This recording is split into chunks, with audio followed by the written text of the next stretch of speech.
सुप्रभात बच्चों। आज हम रहीम दास जी के दोहे पढ़ेंगे और सर्वप्रथम हम ये जानेंगे कि रहीम दास जी किस प्रकार के दोहे लिखते थे। ठीक है। रहीम दास जी समाज में परिवर्तन लाने के लिए या फिर नीतिपरक कह सकते हैं, जो नियम हो, वैल्यू बेस्ड जो दोहे हो सकते हैं वो लिखते थे। कि लोग पहले ज़माने में ऐसे विद्यालय नहीं हुआ करते थे और ना ही लोग पढ़े लिखे हुआ करते थे, तो कहीं ना कहीं समाज में जो चीज़ें आवश्यक हैं और क्या होनी चाहिए या क्या नहीं होनी चाहिए, इस तरह की बातें जो कवि जन था वो दोहों के माध्यम से लिखता था, और वो भी नीतिपरक दोहों के माध्यम से लिखी जाती थी और जन जन तक इन बातों को पहुंचाया जाता था। ठीक है। चलिए, रहीम दास हो गए, जैसे कबीर दास जी हो गए, रैदास जी, ये कहीं ना कहीं समाज को बदलने का प्रयास इन्होंने किया अपने समय में। और कहीं ना कहीं ये समय समय पर लोगों को वो बातें बताते थे जो कि आज भी बहुत ही सारगर्भित हैं, प्रासंगिक हैं। जैसे पहला दोहा है, कही रहीम संपत्ति सगे, बनत बहुत बहुरीत, विपति कसौटी जे कसे, तेही साँचे मीत। यहाँ पर जो रहीम दास जी हैं उन्होंने मित्र की कसौटी को बताया है कि जब हमारे पास संपत्ति होती है, धन दौलत होती है, तो सभी हमारे सगे संबंधी बनने का प्रयास करते हैं। सभी हमारे धन को देखकर हमारे अलग अलग प्रकार से मित्र बनने का प्रयास करते हैं, संबंधी बनने का प्रयास करते हैं। लेकिन इन लोगों की जो पहचान है वो विपत्ति में ही समझ में आती है। कि अगर ये लोग विपत्ति में हमारा साथ देते हैं तो ही हमारे ये मित्र हो सकते हैं, अन्यथा नहीं हो सकते। जो कि हमारे धन दौलत को देखकर हमारी चापलूसी करते हैं और हमें ये बार बार ये विश्वास दिलाते हैं कि हम उनके परम मित्र हैं या वो हमारे परम मित्र हैं। तो उनकी पहचान मुसीबत में ही होती है कि वो कितने हमारे परम मित्र हैं। और जो मित्र हमारी मुसीबत में मदद करता है, ठीक है, दुख की घड़ी में हमारे समक्ष खड़ा होता है, वो ही सच्चा मित्र है। ठीक है। यहाँ पर मित्र के विषय में बताया है कि मित्र वही है जो क्या कहते हैं, मुसीबत के वक्त भी आपकी सहायता में खड़ा हो, ना कि आपकी संपत्ति के लिए वो आपके साथ हो। ठीक है। अगला है, जाल परे जल जात बही, तजी मीन को मोह, रही मन मछरी नीर को, तऊ न छाड़ती मोह। इस जो दोहे में इसमें आपने चित्र के माध्यम से भी आपको दिख रहा होगा कि दो मछलियां हैं। तो जैसे ही जो मछुआरा है वो क्या करता है, जाल को समुद्र में डालता है या नदी में डालता है, तो क्या होता है कि जाल के पड़ते ही जो जल है वो जाल से निकल जाता है, बह जाता है। और वो क्या करते हैं, वो जल जो मीन है, मछली का मोह त्याग देता है, यानी कि वो मछली को छोड़कर उस जाल से बाहर निकल जाता है। रहीमन मछली नीर को, जो मछलियां हैं वो कभी भी क्या कहते हैं, जल का मोह नहीं त्यागती, वो जल को छोड़ने का प्रयास नहीं करती।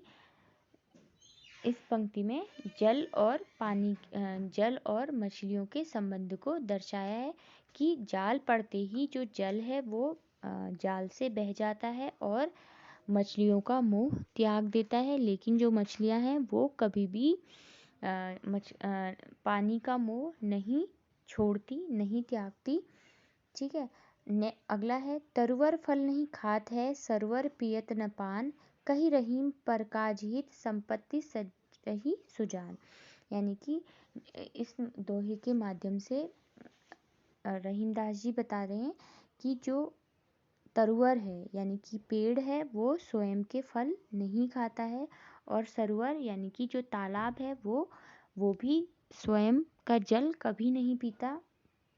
तो जो सुजान व्यक्ति है, समझदार व्यक्ति है, विद्वान व्यक्ति है, वो अपनी संपत्ति, अपनी शिक्षा को परकाज दूसरों के हितों के लिए इस्तेमाल करते हैं, स्वयं के लिए नहीं करते हैं। ठीक है, यानी कि यहाँ पर परकाज के महत्व को बताया गया है, यानी कि दूसरों के हितों के लिए जो व्यक्ति काम करता है वो ही क्या होता है, सुजान होता है, विद्वान व्यक्ति होता है। अगला है, थोते बादर क्वार के ज्यों रही घर हाथ, धनी पुरुष निर्माण भय करे पाछही बात। यहाँ पर जो उन व्यक्तियों के बारे में बताया है रहीम ने, जो कि क्वार के बादलों के समान है, जो केवल गरजते हैं, बरसते नहीं हैं। और जो धनी पुरुष होता है या फिर जो बुद्धिमान पुरुष होता है, वो कभी भी पिछली बात नहीं करते हैं। ठीक है, पहले क्या था उसके विषय में कभी भी चर्चा नहीं करते हैं, वो वर्तमान पर चर्चा करते हैं। ठीक है, अगला है, धरती की सी रीत है शीत घाम और मेह, जैसी परे सो सही रहे और रहीम यह देह।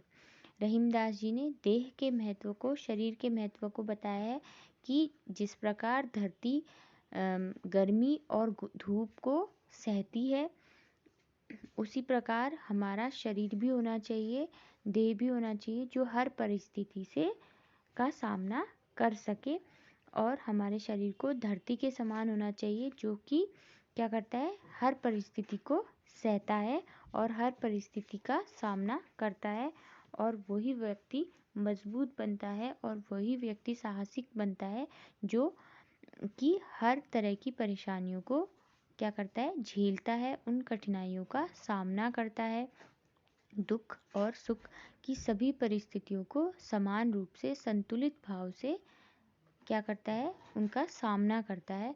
तो इस प्रकार से रहीमदास जी ने पहले दोहे में मित्र की कसौटी, दूसरे दोहे में जल और मीन यानी मछली के संबंध को दर्शाया है, तीसरे दोहे में उन्होंने विद्वान व्यक्तियों के विषय में बताया कि किस तरह से वो दूसरों के हित के लिए अपनी संपत्ति का संचयन करते हैं, जिस तरह से पेड़ और तालाब कभी भी अपना फल और अपना पानी नहीं पीते। और अगले दोहे में बताया है, जो क्वार के बादल होते हैं वो क्या होते हैं, थोते, यानी कि उनमें झूठे होते हैं, जो गरजते तो हैं लेकिन बरसते नहीं हैं, केवल वो बरसने के विषय में कहते हैं। वैसे ही धनी पुरुष भी जब निर्धन होते हैं तो वो कभी भी पिछली बातों का वर्णन नहीं करते कि वो कितने अमीर हुआ करते थे। और अगला दोहा है कि किस तरह से शरीर को होना चाहिए, धरती के समान होना चाहिए, जो कि शीत यानी सर्दी और घाम यानी धूप को एक समान रूप से सहते हैं। तो मनुष्य का शरीर भी दुख और सुख को सहने की शक्ति उसके भीतर होनी चाहिए। ठीक है, आज के लिए इतना ही। आप इन दोहों को अपनी अभ्यास पुस्तिका में लिखेंगे। आज के लिए बस इतना ही।